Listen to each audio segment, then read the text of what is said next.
How to Win Friends and Influence People ep13. Principle 2. Give honest and sincere appreciation.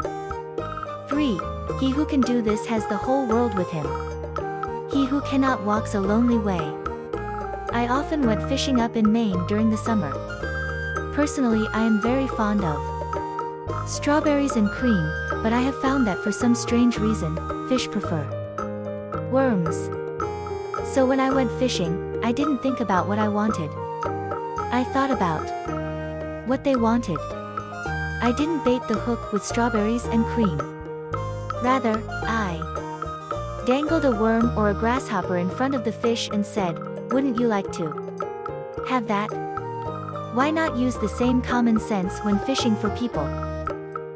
That is what Lloyd George, Great Britain's Prime Minister during World War I, did when someone asked him how he managed to stay in power after the other wartime leaders, Wilson, Orlando, and Clemenceau, had been forgotten. He replied that if his staying on top might be attributed to any one thing, it would be to his having learned that it was necessary to bait the hook to suit the fish. Why talk about what we want? That is childish. Absurd. Of course, you are interested in what you want. You are eternally interested in it. But no one else is. The rest of us are just like you, we are interested in what we want. So the only way on earth to influence other people is to talk about what they want and show them how to get it.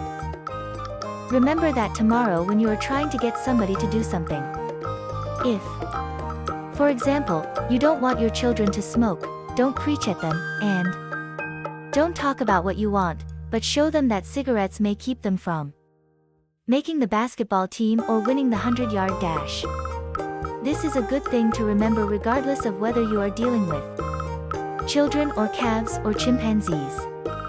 For example, one day Ralph Waldo Emerson and his son tried to get a calf into the barn. But they made the common mistake of thinking only of what they wanted. Emerson pushed and his son pulled. But the calf was doing just what they were doing. He was thinking only of what he wanted, so he stiffened his legs and stubbornly refused to leave the pasture. The Irish housemaid saw their predicament. She couldn't write essays and books, but, on this occasion at least, she had more horse sense, or calf sense, than Emerson had. She thought of what the calf wanted, so she put her maternal finger in the calf's mouth and let the calf suck her finger as she gently led him into the barn. Every act you have ever performed since the day you were born was performed because you wanted something. How about the time you gave a large contribution to the Red Cross? Yes, that is no exception to the rule. You gave the Red Cross the donation because you wanted to lend a helping hand, you wanted to do a beautiful, unselfish, divine act. Inasmuch as ye have done it unto one of the least of these, my brethren, ye have done it unto me.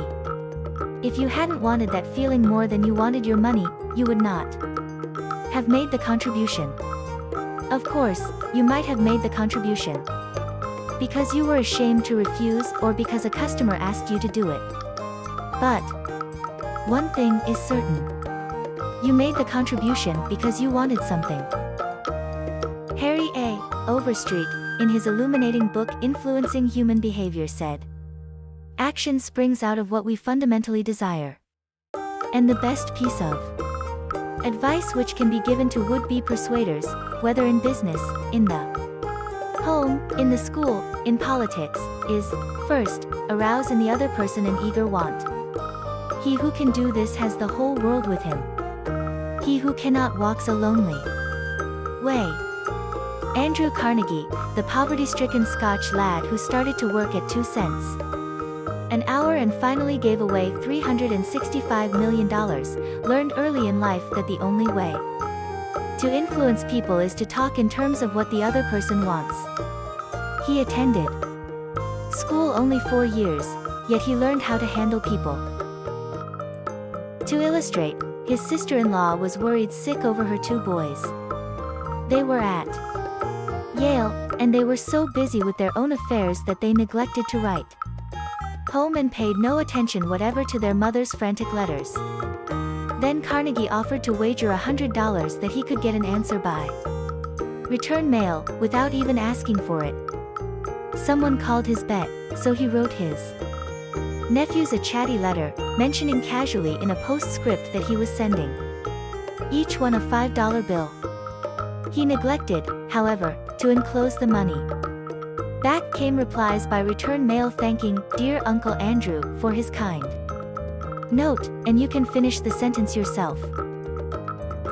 Another example of persuading comes from Stan Novak of Cleveland, Ohio, a participant in our course. Stan came home from work one evening to find his youngest son, Tim, kicking and screaming on the living room floor. He was to start kindergarten the next day and was protesting that he would not go. Stan's normal reaction would have been to banish the child to his room and tell him he'd just better make up his mind to go. He had no choice. But tonight, recognizing that this would not really help Tim start kindergarten in the best frame of mind, Stan sat down and thought, if I were Tim, why would I be excited about going to kindergarten? He and his wife made a list of all the fun things Tim would do, such as finger painting, singing songs, making new friends. Then they put them into action. We all started finger painting on the kitchen table, my wife, Lil, my other son Bob, and myself, all having fun. Soon Tim was peeping around the corner. Next, he was begging to participate. Oh, no. You have to go to kindergarten first to learn how to finger paint. With all the enthusiasm I could muster, I went through the list, talking in terms he could understand, telling him all the fun he would have in kindergarten. The next morning, I thought I was the first one up. I went downstairs and found Tim sitting sound asleep in the living room chair. What are you doing here? I asked. I'm waiting to go to kindergarten. I don't want to be late. The enthusiasm of our entire family had aroused in Tim an eager want that no amount of discussion or threat could have possibly accomplished.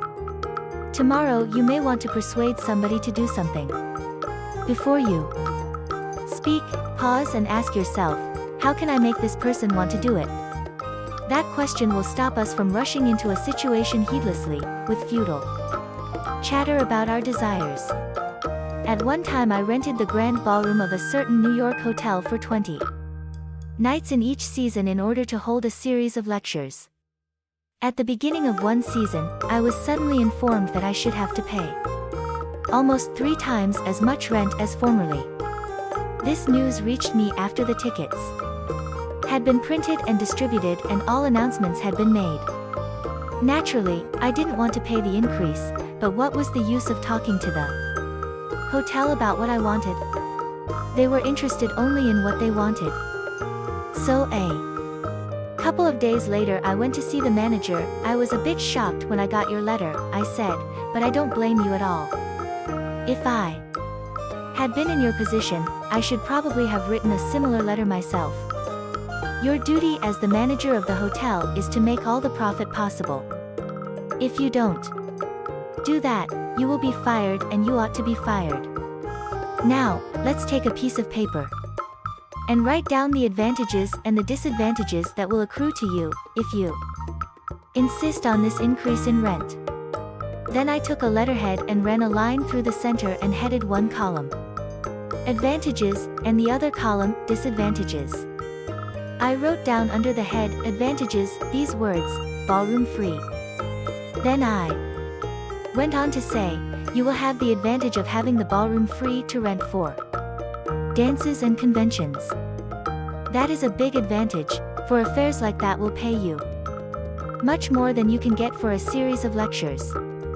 If I tie your ballroom up for 20 nights during the course of the season, it is sure to mean a loss of some very profitable business to you. End ep14.